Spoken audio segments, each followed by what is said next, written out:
本当なの？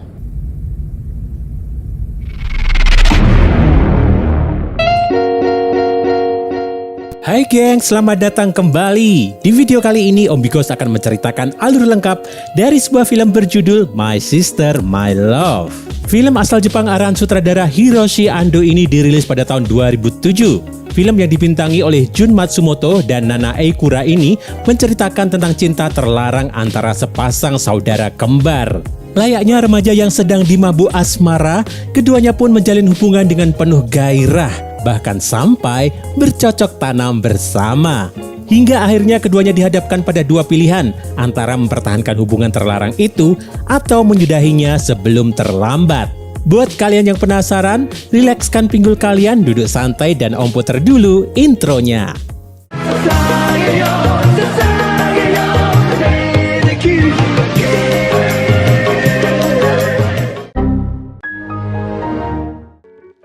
Film dibuka dengan memperlihatkan sepasang anak kembar yang sedang tertawa bersama. Dan tiba-tiba saja, si lelaki yang bernama Yori ini menyatakan keinginannya untuk menjadikan saudara kembarnya Iku sebagai pengantinnya.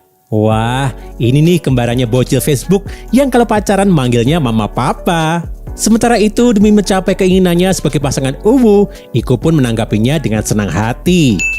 Beberapa tahun kemudian, saudara kembar itu telah tumbuh menjadi anak SMA. Tapi, karena saat hamil sang ibu sering tidur dalam posisi miring, otak encernya pun hanya diwariskan kepada salah satu anaknya saja. Dan beruntungnya Yori, karena ialah yang mendapat kepintaran itu. Sementara itu, Iku harus puas dengan otaknya yang sedikit lemot. Tapi meskipun lemot, Iku disukai oleh seorang jamet bernama Yano. Siang itu Yano kembali menyatakan perasaannya, tapi Iku yang masih galau pun memilih nggak memberikan jawaban. Scene lalu berpindah menuju malam hari, di mana kedua bersaudara ini ternyata tidur dalam kamar yang sama.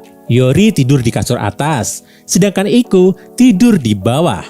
Sebelum tidur, Yori menanyakan tentang Yano pada Iku, tapi saat itu wajahnya terlihat sedih. Udah kayak orang Indonesia nih, yang hobinya ngepoin mantan tapi ujung-ujungnya malah sakit sendiri. Ketika di sekolah, Yori secara diam-diam memperhatikan Iku dan teman-temannya. Senyuman pun terukir di bibirnya. Tapi siapa sangka, kelakuannya itu dipergoki oleh gadis manis bernama Kusunoki. Gadis itu juga bertanya apakah Yori menyukai Iku. Tapi Yori berusaha menyangkal. Kemudian saat malam tiba, Yori yang belum tidur meraih tangan Iku dan menciumnya. Karena keenakan, ia nyaris menyosor bibir adiknya itu. Tapi untungnya, Iku langsung terbangun dan Yori pun terpaksa menghentikan niat kotornya. Tapi karena udah gak tahan lagi, Yori mulai mengungkapkan rasa cintanya pada Iku. Yori lalu memberikan pilihan kepada Iku. Kalau Iku memang menyukainya, maka Iku harus menciumnya. Tapi kalau Iku suka sama orang lain, maka Iku nggak perlu mencium Yori. Awalnya, Iku yang polos kelihatan takut. Tapi karena nggak tahan sama kegantengan Yori, Iku pun mencium kakaknya itu. Dan akhirnya, Yori pun membobol goa suci adiknya. Sejak saat itulah keduanya mendapat predikat sebagai sibling goals. Maksudnya sibling kebobolan. Paginya, Iku yang masih terngiang-ngiang pada kenikmatan semalam pun dengan mantap menolak Yano. Sementara itu, Yori yang sedang berada di atap nggak sengaja memergoki Kusunoki yang sedang bernyanyi sendiri. Karena merasa kalau suara gadis itu lumayan merdu, saat di kelas, Yori pun mengusulkan agar Kusunoki menjadi komite paduan suara. Hal itu pun membuat Kusunoki semakin terwiyu-wiyu pada Yori. Ketika jam pelajaran usai, Yori dan Iku diam-diam beradu bibir di lab yang sudah sepi. Dan tanpa mereka sadari, ternyata Kusunoki memergoki keduanya. Kusunoki ini kayaknya emang gak ada kerjaan ya, sampai bisa mergoki terus. Tapi ya untung sih, bukan guru BK yang mergokin. Saat makan malam, ibunya Yori dan Iku mulai bertanya tentang pacar kedua anaknya itu. Yori pun menjawab kalau ia sudah punya pacar. Sedangkan Iku adalah jomblo ngenes, seperti penonton di video ini. Hehehe. Rupanya, ucapan Yori membuat Iku sedih karena mengira Yori menyukai orang lain. Yori lantas mengajak Iku untuk pergi ke sebuah lapangan dengan menggunakan sepeda. Dengan jurus gombalannya, Iku pun mulai ceria lagi. Esoknya, di atap sekolah, Kusunoki mengatakan kepada Yori kalau ia melihat kelakuan dakjal antara Yori dan Iku tempo lalu.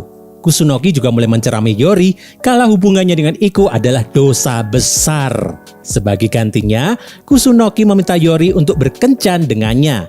Tapi, Yori mengabaikannya. Yori pun menceritakan kegalauannya kepada Yano. Yori juga bertanya apakah Yano kesal padanya karena merebut Iku darinya. Anehnya, Yano terlihat biasa saja. Ia malah menyarankan pada Yori untuk gak membohongi perasaannya. Setelah merenung beberapa saat, Yori berlari ke kelas untuk mencari Iku. Tapi sudah gak ada siapa-siapa di sana.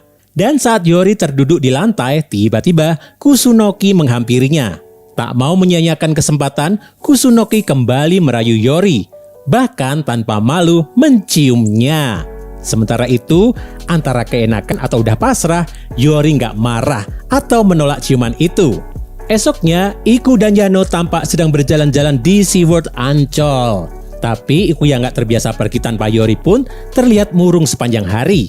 Karena Iku terus khawatir pada Yori, Yano mencoba menghiburnya. Lelaki itu memberikan sebuah gantungan berbentuk berang-berang laut kepada Iku sebagai oleh-oleh untuk Yori.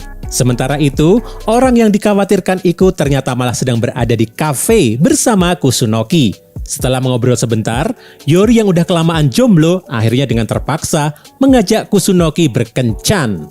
Yori lantas membawa Kusunoki ke sebuah motel untuk bercocok tanam dengannya. Tapi saat sudah bersiap, Yori yang merasa kalau Kusunoki nggak sebohai Iku pun membatalkan niat sakninya itu.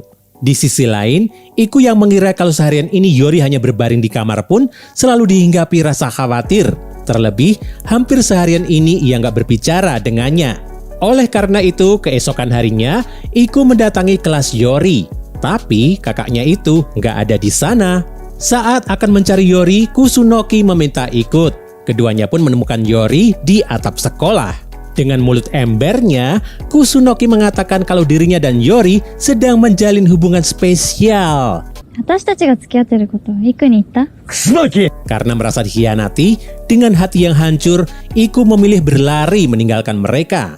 Sementara itu, Yano yang gak sengaja berpapasan dengan Iku lantas menghampiri Yori yang kini tengah sendirian di atap. Dengan kata-kata manisnya, Yano menasihati Yori dan memintanya mengejar Iku. Anehnya, sepeninggal Yori, Yano justru berbaring sambil tersenyum melihat foto dirinya dan Yori di ponselnya. Loh, jadi selama ini si Yano itu kaum terong suka terong atau gimana nih?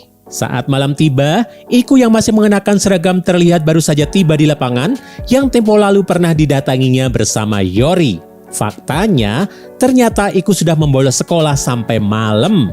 Nah, dari sinilah kita tahu alasan sebenarnya mengapa otaknya sedikit lemot. Ketika tengah duduk di atas rerumputan, Yori datang dengan napas nggak beraturan. Ia segera memeluk Iku dan meminta maaf padanya. Esoknya, kedua beban keluarga itu menaiki kereta yang menuju suatu tempat yang pernah mereka datangi saat kecil. Tapi, sesampainya di sana mereka justru kecewa karena tempat itu sudah berubah. Untuk mengobati kekecewaan, keduanya pun bermain gendong-gendongan. Walaupun awalnya tampak bahagia, tiba-tiba saja Yori mengatakan kalau ia nggak bisa menjadikan Iku sebagai pengantinnya. Yori juga berniat mengakhiri hubungan terlarangnya dengan Iku. Dan sebagai salam perpisahan, keduanya pun berciuman untuk yang terakhir kalinya. Semoga nggak kilaf lagi ya. Karena Iku masih menangis, Yori memintanya untuk tersenyum.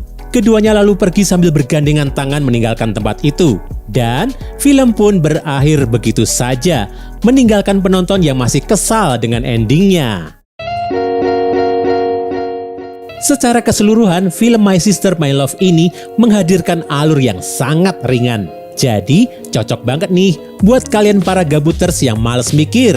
Meski begitu, film yang berdurasi kurang lebih 2 jam ini punya tempo yang cukup lambat dan berpotensi bikin penonton bosan. Pesan yang ingin disampaikan oleh film ini adalah, cintailah saudara kalian sewajarnya. Jangan kelebihan, biar nggak kebobolan. Dan walaupun adegan pelemah iman dalam film ini nggak terlalu banyak, tapi tetap pikir-pikir lagi ya kalau mau nonton bareng keluarga, supaya nggak dicoret dari kakak. Hehehe. Nah, itu tadi gengs alur film untuk hari ini. Bagi kalian yang ingin request film, silakan tulis di kolom komentar ya. Jangan lupa klik subscribe dan nyalain lonceng notifikasimu untuk menikmati alur cerita film menarik lainnya. Sampai ketemu lagi di video selanjutnya.